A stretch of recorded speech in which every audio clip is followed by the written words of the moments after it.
Hi, everybody. Thank you for joining us for our newly named Ask an EV Driver.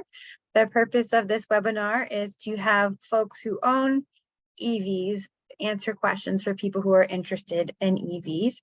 And so I'm going to ask at this time that anybody who owns an EV, please rename yourself to include the name of your EV in your name. So if you click on the three dots in the in your square, you'll see the rename button.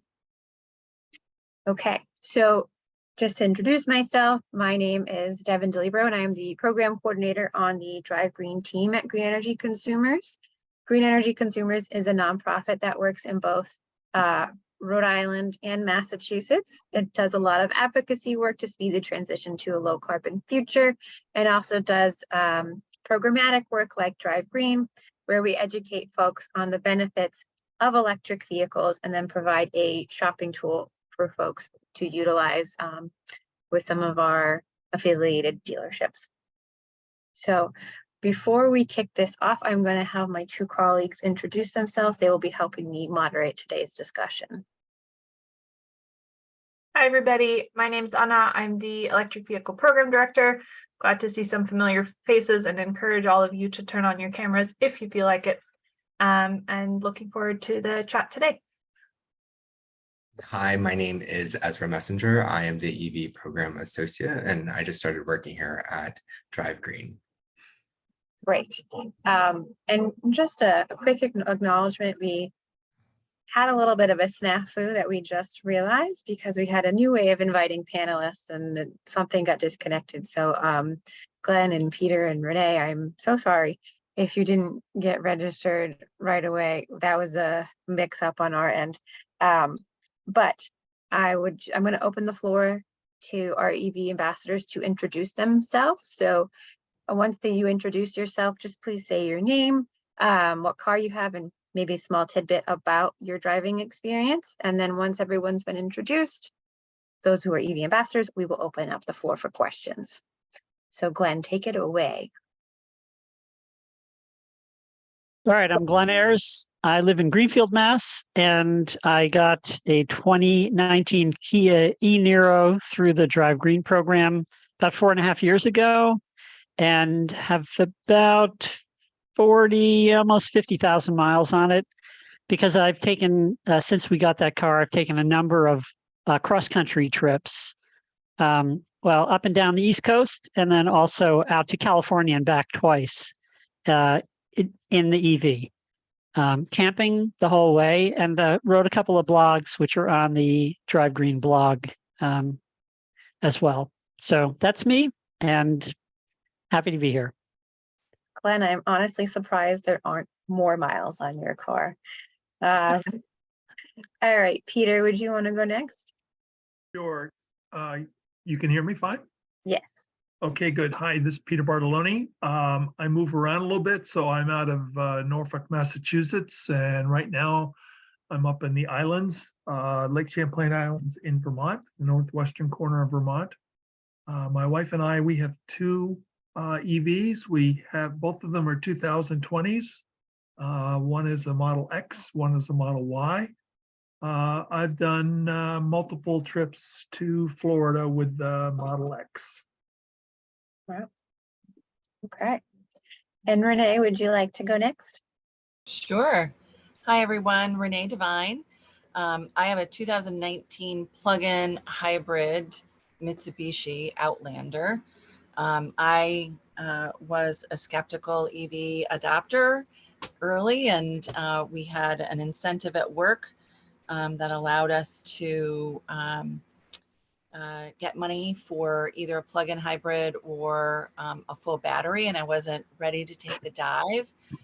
Several years later, I wish I had taken the full battery dive because I love our semi EV car, and have introduced my young 17-year-old new driver to the ways of EV, and he doesn't want to take any other car other than that because he really enjoys it. So hopefully he'll be EV all the way.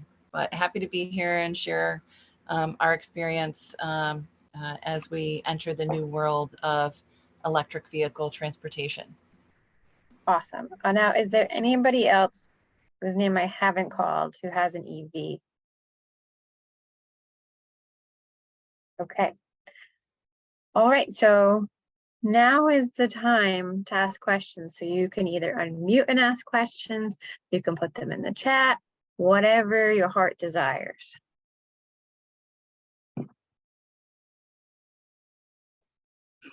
I will kick us off.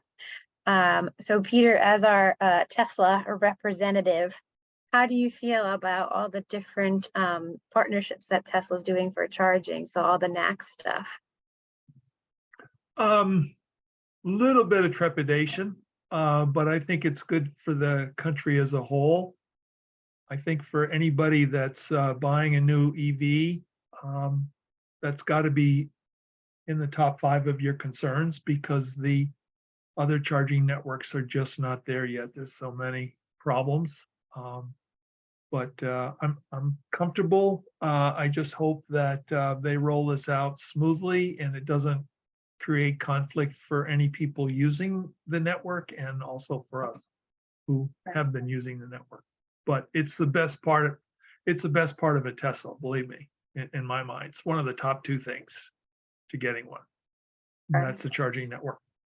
Yeah, that's what I always tell folks. And just to clarify for everybody on the call, what I was referring to is that Tesla has opened up a charging partnership with various OEMs.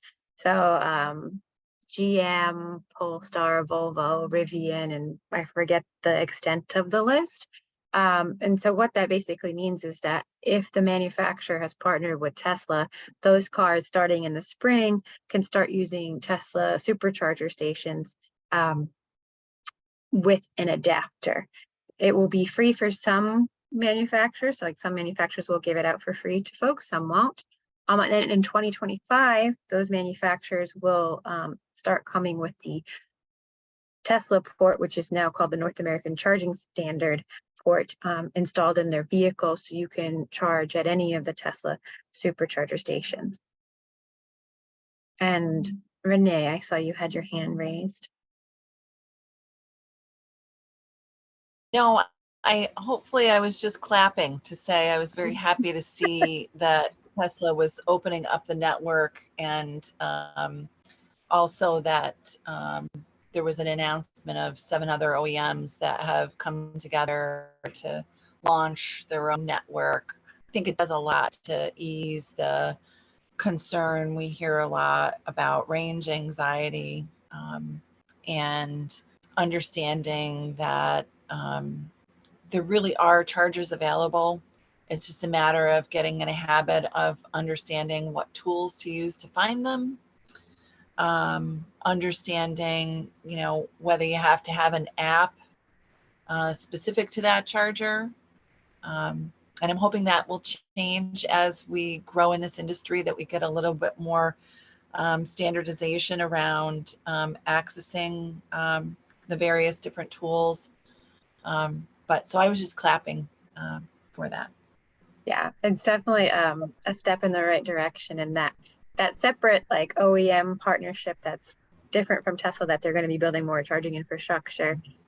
I'm sure, I know that they're going to be doing both like NACS and the regular charging port stuff, but I have a feeling it's probably, in my opinion anyway, it's going to more towards NACS in the long run, because GM is part of that partnership and all of their vehicles will be charging that way.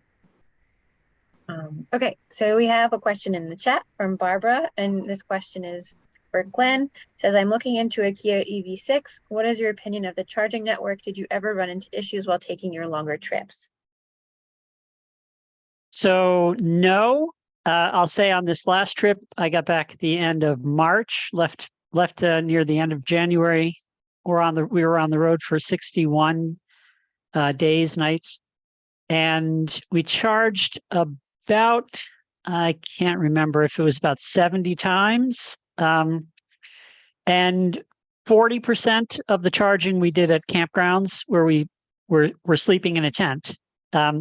So we plugged into the RV connection at campgrounds, but the other 60% of the time we were charging at fast chargers. And from my experience on this last trip, there were out of that maybe 50 times or 45 times that we charged at fast chargers, we had to wait twice at a series of Electrify America chargers. One time for maybe 5 minutes and the other time for probably 15 or 20 minutes because there were only 4 chargers and there were a bunch of cars waiting. And then one time I had a problem with a charger where I had to move to 2 different chargers in order to get the system to work. But out of 45 times, that is really not too bad. And that is way different than 3 years ago. 3 years ago, I hated Electrify America and I swore I would never charge at one of their stations again. But 3 years made a big difference for their compatibility, at least with my car. I did see some other people having problems at Electrify America, such as the Ford 150 Lightning, the F-150. There were some guys from the Park Service, National Park Service, who could not get their car to charge, and they were really bummed. So, I think it takes a while for the charging systems to update their software, but we had no problems. I saw quite a few EV6s. No one had any problems with those vehicles. I think it's the newest models and the ones that are, pretty infrequent. I don't think I saw maybe 2 Ford F-150 Lightnings on the entire trip, but saw many more Kias plugged in, and they never had a problem. So I think that the system is much more developed than it was 3 years ago. There seems to be a charger every 25, 30, 50 miles along the interstates, especially. We had no problem charging and never got close to, freaking out and think we were going to run out of electrons. But I plan ahead and I do look at PlugShare, see what the crowdsourcing has said about those chargers. And, in some cases, we avoid going to chargers where there's a lot of negative reviews. But, that's kind of how the system is right now. But we never had any problems. At home, I just plug in. I have a level 2 charger or a 50 amp plug that I plug my portable level 2 charger into, and I charge at home. So I don't need a fast charger here in Greenfield. But on the road, I had no problems. It's really simple, I think, to charge if you're not going way off the beaten path. So there were some places that we still could not visit. Oregon Pipe National Monument in southern New Mexico. I couldn't figure out how to charge there. And I wanted to go there, but I couldn't. But 3 years ago, we had a really hard time making it out to the Mojave Desert in Southern California.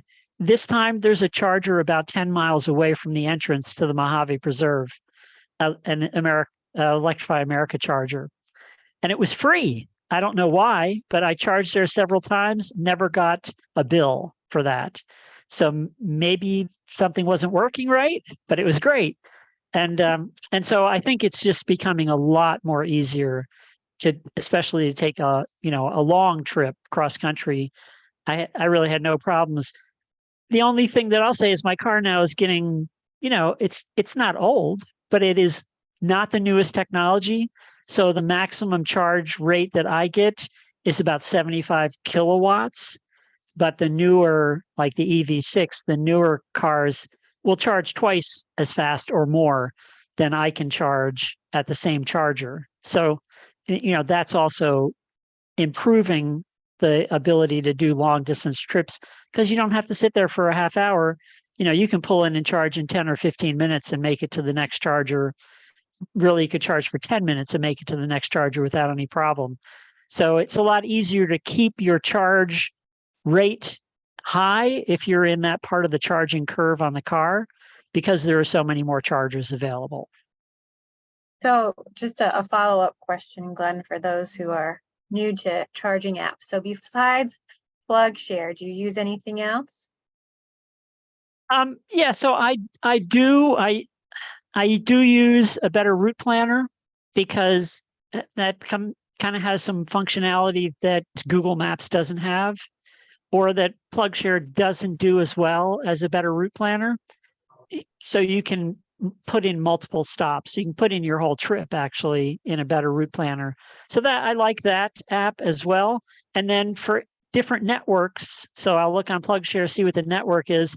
And then I do have maybe 6 or 7 other apps on my smartphone, you know, specifically for charge point chargers, for Electrify America chargers, because those are the apps that let you start the charge when you're plugged in, or, you know, when you're right in front of the charger. What we really need is we need like a Lord of the Rings app that is one app to rule them all. And that's really what we need to make it a lot simpler so that all of these charging systems can be, you know, done with one app, the way you can do that with Tesla. So, you know, that's really, that would be ideal. That's the holy grail for me, would be, you know, nice to have just one app that you can, you know, plug into or log into, and then you can plug in anywhere. And that's the way it should be. Why isn't it that way? Well, you know, who knows? Because I didn't design it. That's why. Yeah. All Can right, I we're gonna, jump in with one comment and one question? I know there's a bunch of questions in the chat, but while we're on this topic, my comment is I went on a road trip with my mom recently in a Chevy Bolt, and we used an EV Connect or an EVgo station via the ChargePoint app. So there is some interoperability between the apps that those network operators have made agreements so that you can start a charge even if you're not a member or not on that network's app. And my question is, Glenn, if you didn't regularly drive across the entire country in your EV, would you still have 6 apps, or is part of that you are traveling through different regions and that's why you have all of those? It's because I want to be prepared no matter what charger I run into, you know, so I have opened accounts. I even open up an account with Tesla because there is a charger in Brewster, New York. And I wanted to stop there and use the, you know, their new Magic Port, whatever they call it, Magic Dock charger. But I actually didn't need, I was coming back from Pennsylvania and I didn't need to charge. And so I didn't. And then my wife said, you know, we were traveling together and she said, no, I don't want to have anything to do with that guy. I hate his politics. And so that was another reason why we didn't stop there. But if I'm in the car by myself, I will pull in there just to check it out next time I'm going that way. Anna, do you have any follow-up questions, or can we move on? Perfect. Okay, well, actually, Anna's going to take the floor because she's going to help answer Susan's question. Okay, I also want to welcome Adam. Hi, Adam. Thanks for joining us. I know you're one of our Tesla Model 3 drivers. Yeah, the Tesla fans, I suppose. But experience with an electric Mini Cooper too, so you can speak to both the Tesla and the non-Tesla experience. Yep. I'm going to jump in to answer one question about the environmental impacts of EVs and then turn it back to the experience of actually driving an EV. But there was a question in the chat from someone saying that they're considering the new Prius. And I assume the question is between the Prius and the Prius Prime and what the environmental impacts of that are. So I wanted to share my screen real quick and show this tool from the Union of Concerned Scientists. It's called How Clean Is Your Electric Vehicle? I can put the link in the chat, but basically you can put in your zip code and the make, model, and year of a vehicle that you're considering, and it will show you what the per mile carbon dioxide emissions are. So I just did this real quick for the Chevy Bolt. So, oh, sorry, no, this one is the Prius Prime. So if you're driving a Prius Prime, the emissions are as if you are driving a vehicle that gets 79 miles per gallon. And that's specifically if you're charging up on the grid in Massachusetts.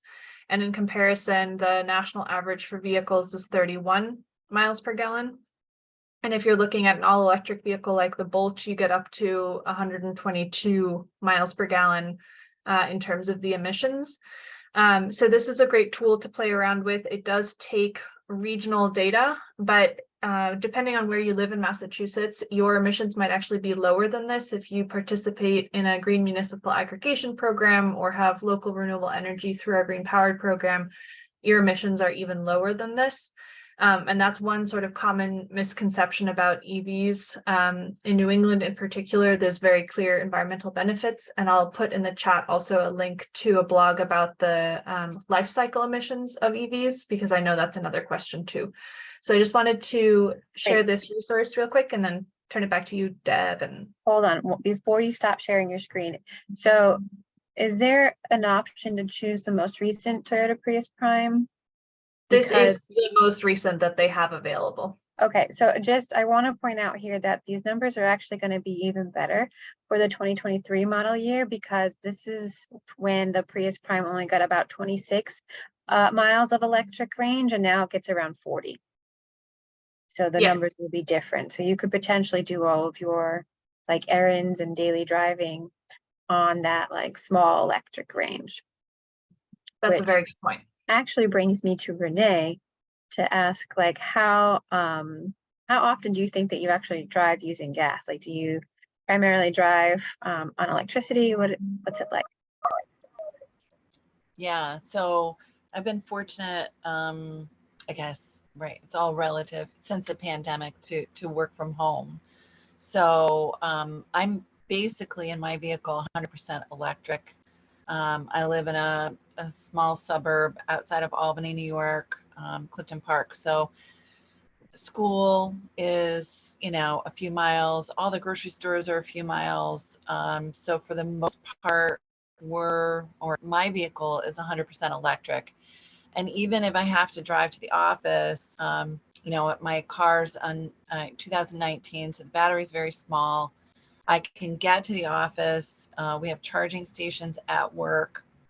I can charge there on a level 2, drive home on that charge, and charge overnight. The only time I use gas is when my son forgets to charge the car, and when I have to take a trip.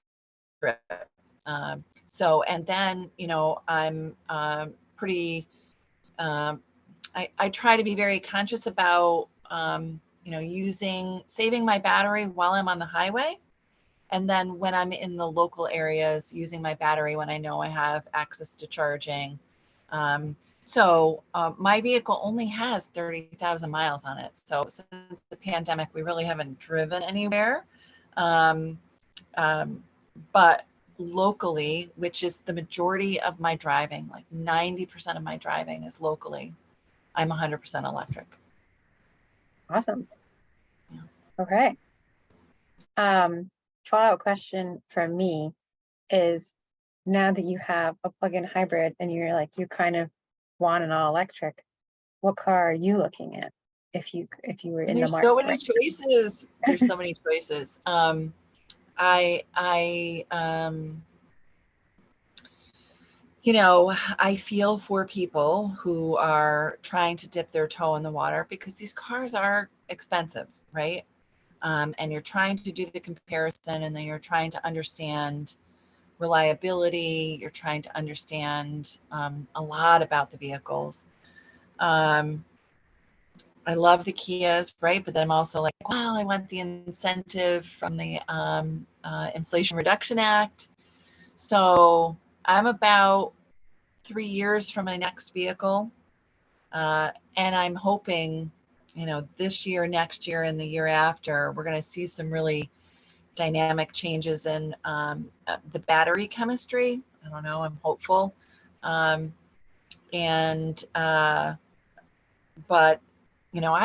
I would actually, I went to the Buffalo Car Show this past fall, and they all look good. I mean, I think it's just really, you've got to get in a car, you've got to test drive it if you can, if there are models available. If you know someone with an EV, or go to one of the National Drive Electric Week events that are coming up in the fall, and just talk to owners and see if you can sometimes they have test drive there. But if you know someone with an EV, ride with them. I think that's the best way to kind of explore vehicles. Thanks for bringing up National Drive Electric Week. So that's for folks who are interested, is at the end of September and it rolls into the first weekend of October. So we at Green Energy Consumers will have some events. Some are still in the works, so we haven't announced them yet, but stay tuned. So if you are in Massachusetts or Rhode Island, we will have some in-person events, or if you want to attend a webinar, we will have, I think, a few webinars scheduled as well. So just jumping back to the chat, Deborah had a question of what kind of charger Tesla compatible. Deborah, I'm not quite sure what you're asking. Would you want to unmute and ask it in real time?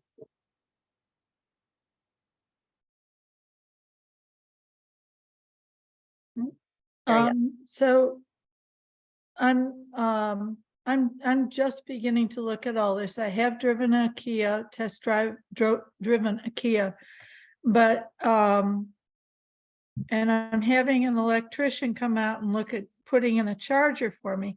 But I understood you need a different charger for a Tesla as compared to you know, the other cars that are out there. So does a Tesla involve a different kind of charger, or do you need an adapter? Yeah, I might be able to answer this if nobody else wants to take it. So, I mean, Tesla has like a charger called NACS, and it's a different shape than the J1772 and the Kia. But if you install, say, a Tesla destination charger by the electrician at your house, like you can use an adapter from Tesla, from like Electron or other providers. You can connect it to the Tesla side, and then that other side plugs into like your Kia or Mini Cooper, and it works just fine.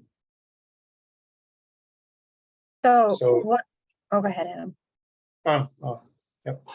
I was just going to say, so if you're looking at a Kia or you have a Kia, Kia has not come out yet to adopt NACS in the future, NACS. I think Kia and Hyundai are both in talks to try to figure out how they can do that, but it hasn't been announced yet. I think it will probably happen. We just don't know when. So if you're buying a Kia in the next year, you can still get a regular level 2 charger installed at your home that's compatible with the J1772, because that's the kind of port your car will have on it. After during 2025, those model year cars that have made those partnerships with Tesla will come standard with the NACS charging port on their on the car itself. But you know, in the meantime, in 2024 model years, you can get that adapter. So you might even be able to get an adapter as someone who owns a car whose OEM, whose manufacturer is not associated with Tesla yet. I don't see why you couldn't find one of those if you really wanted to. So just keep that in mind. Are you planning to get a car soon or already have one?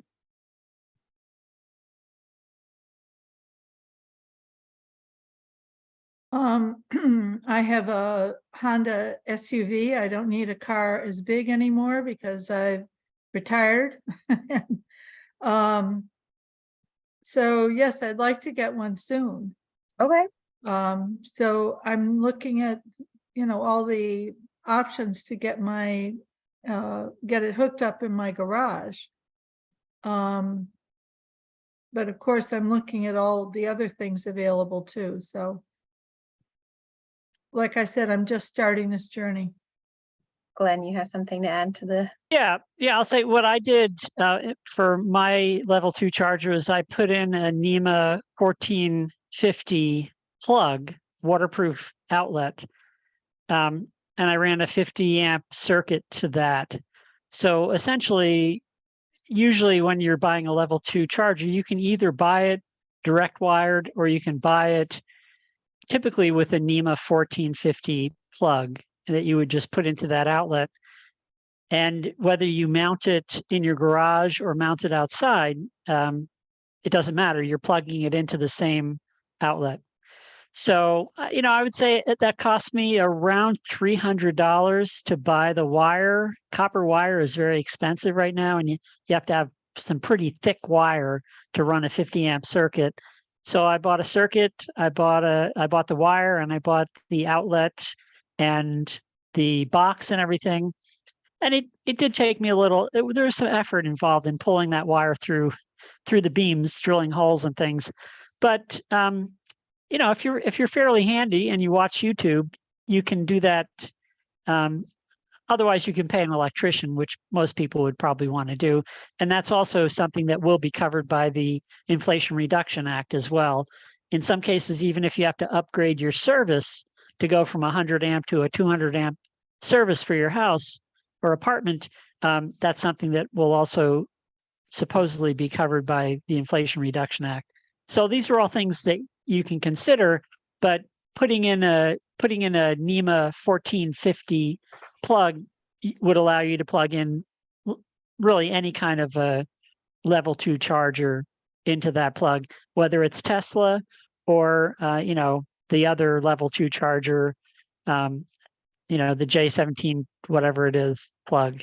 They'll all plug into that, and that's the same plug that I find at campgrounds where I stay while I'm camping, and I plug in directly into that same NEMA 1450 outlet at campgrounds.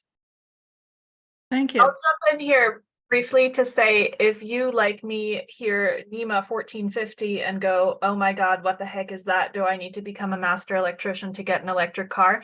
Don't worry about that. I put in the chat a link to our website where we explain how to install charging at home. But if you're Glenn and you want to DIY this, you can know things like that. If you are people who aren't Glenn, you can call an electrician and say, I'd like a level 2 charging station in my home, and they can help do whatever needs to be done. And we have a guide on our website that walks you through the questions to ask yourself and also an electrician to do that. And the other thing I wanted to note is, if you live in Massachusetts and your electric utility is National Grid or Eversource, there are incentives now to help install charging at home. Exactly what they cover and how much they are depends on where you live and in what kind of building, but we've got all that information on our website too. So you don't have to know all of these details to get an EV. And one last note, and then I'll shut up, I promise, is that a lot of people actually get by without installing a level 2 charging station at home. So if you don't drive more than 40 miles a day, you might do just fine plugging in your EV to a normal 120 volt household outlet. That'll add about 4 miles of range per hour spent charging. So if you are able to charge overnight, you can replenish 40 miles a night overnight, and maybe you don't even need a level 2 station. So in the chat is a link to a page that can help you figure all that out. Can I just add one anecdote? While I was traveling 3 years ago, traveling cross country, ran into some folks in Akona Electric, and they were on a cross country trip as well. They had started in British Columbia, had come all the way down the West Coast, and were in New Mexico, Arizona area. That's where we met them. And they had done their charging entirely with 110, 115 volts or 120, whatever, regular household with their granny charger, typically is what they're called. However, we met them at a level 2 charger, and they said it was the first time they had been on the road for 6 weeks. It was the first time they had plugged into a level 2 charger. And they were also camping, mostly sleeping in their car, in the back of their car on their cross-country trip. And they were planning on being out on the road for 2 months. Wow. They are braver and hardier souls than I would be. Just to jump, Renee, you had your hand up. Did we answer your question? Well, yeah, I was going to say, we had an interesting conversation today about the different ways that men and women communicate. And it was when you were talking about, NAICS and, the different plug types, right? And, the size of your battery and, how many horsepower your car has, women are just like, well, we're different, right? I find myself not being so tied to the numbers and so tied to the standards. It's like, so is it a dryer plug, or do I have to have an electrician come and install a new outlet in my garage so that I can have a dedicated charger for my vehicle? So, I think it all depends, right?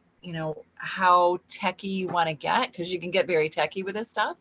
But know that if you're not that kind of person and you just want to be able to say, hey, I want to buy a vehicle, and these are the reasons why, what do I need to do?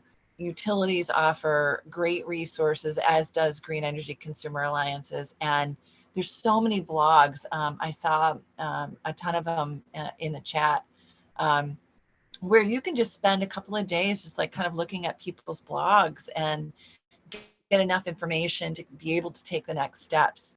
I too am a granny charger at home. Again, my car's battery is not that big, so I really don't need a level 2 charger. Do I want one? Yes, but I'm not there yet. Next car I will be, but you can get as technical with this stuff as you want, or you can find the resources out there. So that's what a little side note for all the ladies in the room. It doesn't have to be this hard. I really appreciate you pointing that out, because we actually hold a similar chat called Women in EVs, specifically for this purpose, because there is just different conversations when you're just talking amongst women versus like a mixed audience or a primarily male focused audience. So look out for those in the future. If you ever want to attend, Renee, I will definitely tap you to be a panelist because you seem lovely. Just one final point on this issue, and then I'll move on. I just want to make sure that it is very clear the difference between a Tesla charging port and like a J1772, which is like on most cars now that aren't Tesla. So basically, with Tesla, all 3 levels of charging that we've mentioned, level 1, level 2, or fast charging, there's only one port. So you can use that for all different levels of charging, and that's a huge advantage and just great. For other cars that don't have the NACS Tesla port installed yet, there are also three different levels of charging. Level 1 and level 2 are done with one port, and level 3 is done with a different port. So you'll hear J1772 mentioned, that's done with level 1 and level 2. The J1772 combo is the port you use for level 3 or DC fast charging. So just know that that's some differences that you might want to be aware of with any cars that you're buying. And now I'll get off my soapbox. Go ahead, Adam. With the 1450s, if you do want to hire an electrician, or if you want to do it yourself, just be careful with the outlet that you choose, because you want to make sure it's properly rated to be at full throttle, basically. Other people have had bad luck with cheaper outlets that they installed and it caught fire. And it's just because there was just a constant load on that outlet, which causes some issues. But I'm sure if you talk to an electrician that generally handles electric vehicle charging infrastructure, you should be okay, just to be on the safe side. Yeah. All right. So the next question is from AJ, and it's when you charge your car at home, do you leave the car inside the garage or outside? I don't have a garage, so I charge mine outside by necessity. So yeah, but I did put in I made sure it was a waterproof box. I followed all the specs necessary to ensure that it was an industrial quality installation. And Peter, how about you? We haven't heard that much from you. How do you charge at home? Spouse, garage. Peter, outside. Sounds about right. Yeah, and then up in Vermont, we do not have a garage, so we're both outside up here. Okay. And now, did you have to make sure you got like a special NEMA rating type of unit, being in Vermont with the snow and like all the winter? No, I think it was Glenn was it you, Glenn, that said the 1450? That's basically. We got a 1450 plug right outside, and we had good, reliable electricians. They knew exactly what to do and were very well versed, and we didn't really have to weatherproof anything. We haven't had any trouble. Great. Well, I shouldn't say that. In Massachusetts, the town wanted us to put a GFI grounded outlet. So I don't mean to get technical, but it caused all sorts of problems and we yanked it out. We haven't had a problem since. All right. I don't know what that means, so I'm going to keep on going. Ezra, you had a question. I know you've been waiting. Ezra is in the market for a car and he's been test driving. So Ezra, Yeah. Yeah, I've been looking at a bunch of different EVs, and this question is in particular for Peter or Adam. I've been really liking the Tesla product, but this is less about EVs and more about like functionality. So I know one of you has a Y, one of you has a 3, and I've test drove both and we're looking at both. How do you feel when driving, having like no speedometer and having everything on the one screen? Because we test drove, they gave us the car overnight, and I just could not get used to that. So I'm curious if you've had any issues or you get used to it. Ezra, I hear that every single time from somebody who gets in one of our cars, and they're just overwhelmed with what they are experiencing with the screen. For whatever reason, neither one of us were overwhelmed, but I will tell you, it just becomes very, very natural. It has been for our family. And I drive my wife nuts because I'm constantly, while driving, I'm doing different stuff and checking on this and doing, but it's very, very natural. It is not obtrusive for us now. It really never was.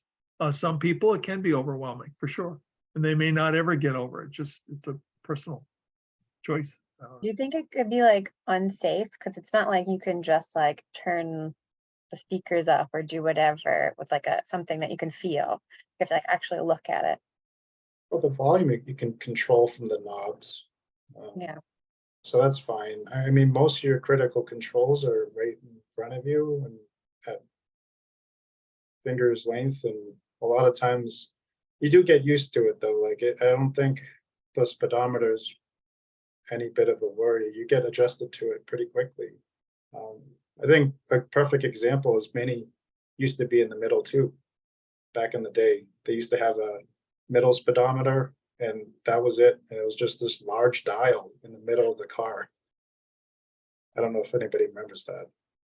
No, probably not. I do. I remember. Yeah, I Yeah. remember that too, actually. It was giant. Yeah. And a lot of times, like you can set it to autopilot where it's like an offset of certain mileage. And like you kind of just set it and you don't really think of the speed because you don't want to speed. Unless you feel like it, then you just move the dial up a little bit. You can, I think the right dial starts changing auto pilot speed, so you can change it if you feel like it. But all the controls are right in front of you, and you can control your music volume on the left. They have new features now where you press and hold, and it'll throw up some type of command for the left dial. So if you want to connect it to your cameras, you press and hold it, and it'll launch the cameras on the middle screen. So there's a little bit of functionality, and I think with Tesla, the good part, minus the politics, you get a lot of good benefits now with the tax credits. I think it's cheaper than some production gas cars for economy cars. So, I mean, it's a good value. That's if you qualify for the tax credit. So I want to make Correct. it like Yep. very clear to people because I think it's something that people get confused about. So the tax credit as it stands now is very complicated, and I definitely encourage everybody to check out our incentives page on our website where we explain it all. And I'm sure Anna is getting the link to that. I'm going to put it in the chat as we speak. But it is based on your personal tax liability. So if you don't owe the government any money, they're not going to cut you a check. What is really cool is sometime next year, and we're not really sure when, the tax credit based on your personal tax liability is going to change to a point of sale rebate. So they're going to make it so that the dealership can assume the tax liability and then can take what was the tax credit off the purchase price of your vehicle. So if the car, with all the other qualifications that come with the tax credit, qualifies for those things, you can then just get that off the price of the vehicle right then and there, which is fantastic. So if you are someone who is not sure or does not have that tax liability, and that would be a big game changer for you, I would recommend that you wait till next year to get your vehicle. And I can't tell you the date when that's going to be announced because I don't know it yet, but stay tuned. This actually reminds me of one point. Somebody earlier was talking about the Kia and how it doesn't get the tax credit. And the reason for that, if you want to get into the weeds of the federal tax credit, is there's a requirement that the vehicle be manufactured or be assembled in North America, and Kia and Hyundai are two of the manufacturers that don't meet that requirement. There is a little known loophole in the Inflation Reduction Act that if you lease a vehicle, then it counts as a commercial vehicle. Basically, the dealership can claim the commercial vehicle tax credit.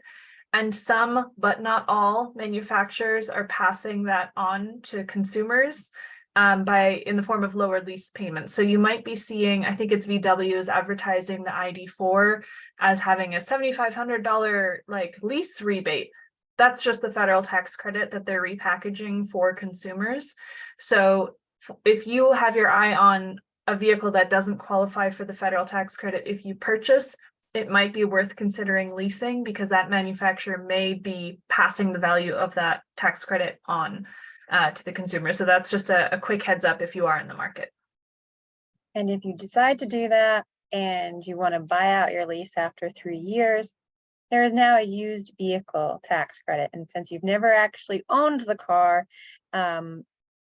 you can then try to apply for that as well. But there are, again, some rules that you have to follow. So it's like $4,000 or 30% of the purchase price, and it has to be $25,000 or less, and then things like that. So that's also in the link that Anna provided. So there are ways to get around it, but also Glenn said something earlier about how his car is older and has different charging capabilities and different range because it is a little bit older.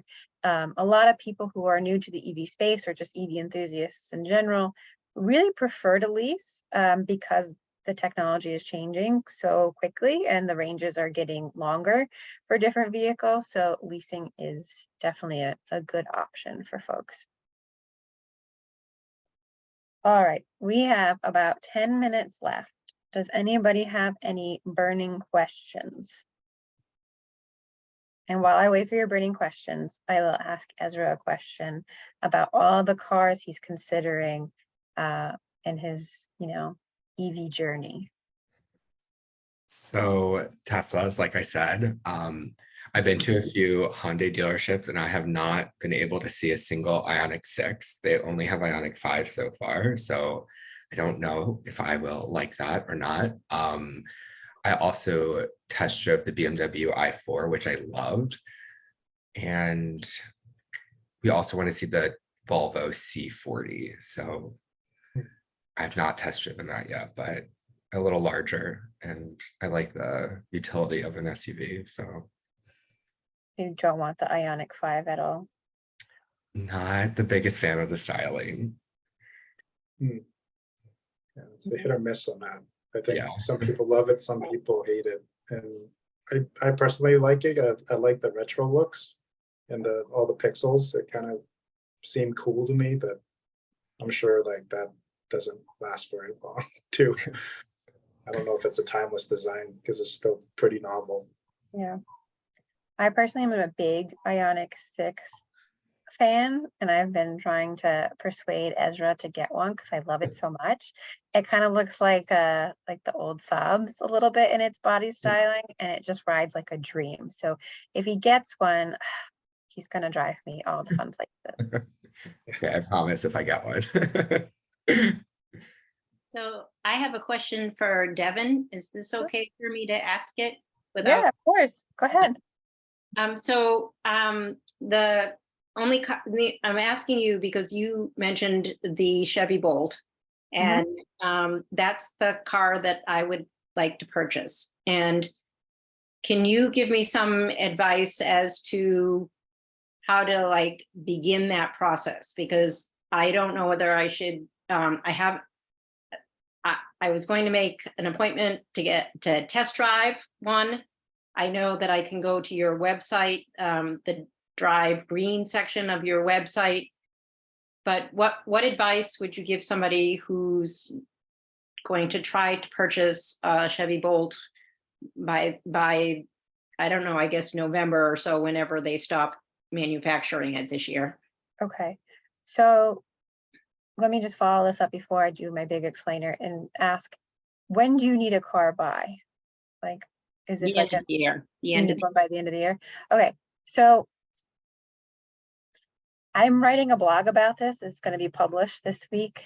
It is a little bit of a complicated situation. So just to recap for everybody, they announced that they were discontinuing the Chevy Bolt in April of this year. And then I think that they realized the error of their ways and they're actually going to be bringing it back. And they just announced that recently. However, the 2023 model year is going to be the last one for a while until they bring out the new Silverado EV, the Blazer EV, and the Equinox EV.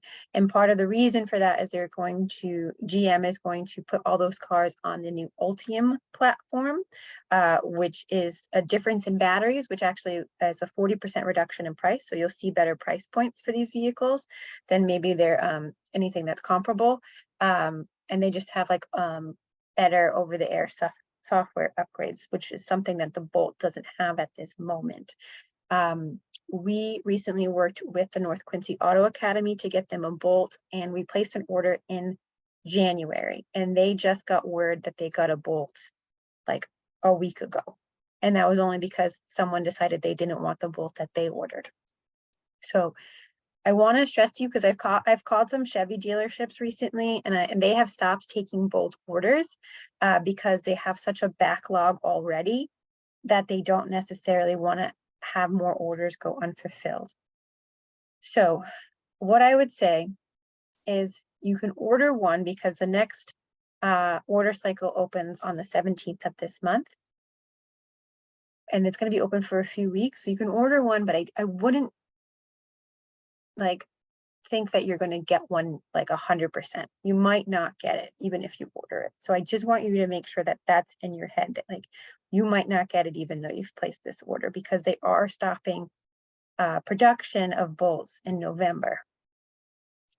So if you need a car, definitely place an order for the Bolt, but have some other options out there that you're interested in as well, and put some feelers out there to see what that looks like.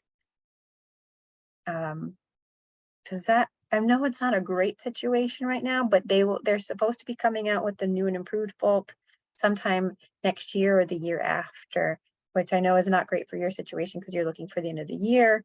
But it's a kind of just, that's the best advice I can give you right now, is to place your order, sure. But also to just know that you might not get it. So when you said that you had ordered one for an organization that just got word that one was available, where did you place an order with? Quirk Chevrolet. Okay. So, so what happens when you order a car, right? You can place the order with the dealership, but then it has to be accepted by the manufacturer. So as of late July, their order still hadn't been accepted from the manufacturer, like someone else's did, like before them in line. Okay. Okay. When you mentioned August 17th, what date, how is that helpful? Because that's the last order cycle that the manufacturer is going to accept. Okay, so I should talk to the dealership prior to that so that they can place the order by the 17th? Yes, and then what I would also do is get on different dealership lists, because they have waiting lists. So like it happens all the time that someone will order a car and it's been so long, so they chose a different option. So they decide to reject the vehicle when it comes in. You can get on a list that's like for the people who rejected that car, so you can take that car. Does that make sense?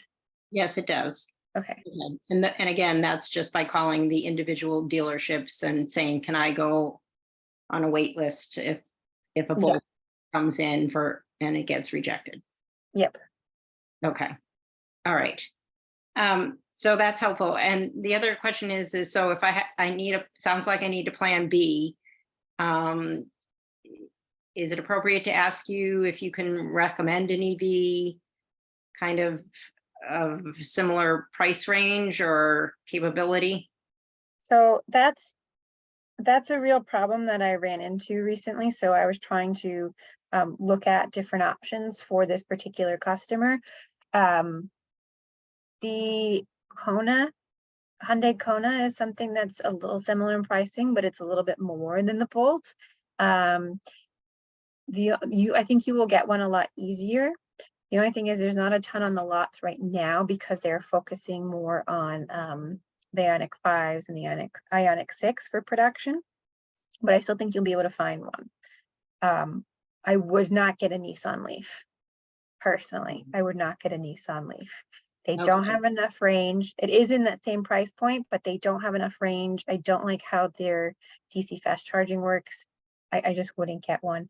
And I'm trying to think, the only other ones that I can think that are decent that are in those price ranges are like vehicles that are coming up. So like, I think it's the What about the ID4, like the ID? Chattanooga one? The ID4 is expensive. The ID4 starts around like 40. The MSRP will say it's about like 30 something, but I wasn't able to find any that were like under 44. Because they have a small battery pack, don't they? Or did they not discontinue that? They have like a decent range. It's like 200 and change, but I think there's even a smaller one now. I thought, but I don't think it's out yet. I don't know. Okay. But the problem with that is all these dealers are marking the ID4s up. So right. you're going to end up paying more. And I don't know, you know, Susan's tax situation and Right. things like that. So, you know, I personally wouldn't recommend it. Yeah, it's a hard situation to be in at the moment because there are more cars coming, but they're just not here right now. Okay. And when you say coming, it's at some point in 2024. So yeah, so like later this fall and like this spring. So like the Blazer and the Equinox are the ones that I'm thinking of right now, like the Chevy cars. So the Equinox, they say is going to be around 30,000 or so. That's a much bigger vehicle. Yeah, and so it's just, and even then the cheapest one is not actually the cheapest trim level for that car is not actually going to come out until the spring. They're doing the mid-level trim level first in the fall. So there's a lot of moving pieces. So I'm going to send a follow-up email to this webinar probably tomorrow morning. So if you want to chat more, we can definitely chat more offline, and I can help you figure out some options if there are any good ones. Okay. I also just wanted to, sorry, Susan. I also just wanted to plug our car shopping tool. So we have like every EV that's currently available on the market, plus some that are upcoming. So you'll be able to see like their prices, and we have relationships with some dealers on there where you can purchase directly through there. But we update it like daily. So as we find out about new vehicles, we put them on that. So I can link that in the chat too. So meaning just new models versus cars that are actually available on lots. So we have both like listed on there. We have cars currently for sale, and then we have like future models as well. Okay. I Right. would also like to say Consumer Reports run something quite often on their take. So that helps you to look at price and value. And of course, you can just go to the library and get that. Thank you. All right. So it is 7:01. We are at time. I just want to say thank you so much to everybody who joined today, and especially our EV owners who stuck with me through that little snafu. I'm so sorry about that again. we will send a follow-up email with the recording of this webinar and some handy links that I think you'll benefit from. We do have more webinars coming up, so definitely stay tuned. And know that we also have a Facebook group called the Drive Green Community Group, where you can join and ask questions of experienced EV owners there as well. So please feel free. And with that, Could you save the chat and send that as an attachment to the email as well? yeah, that downloads when I do Zoom too. Because you so put a lot of links into the chat as well. Yeah. we can do that. All right. All right. So I think we're good here. So thank you, everybody, and have a fantastic night. Thank you. See ya. Thank you. Thank you.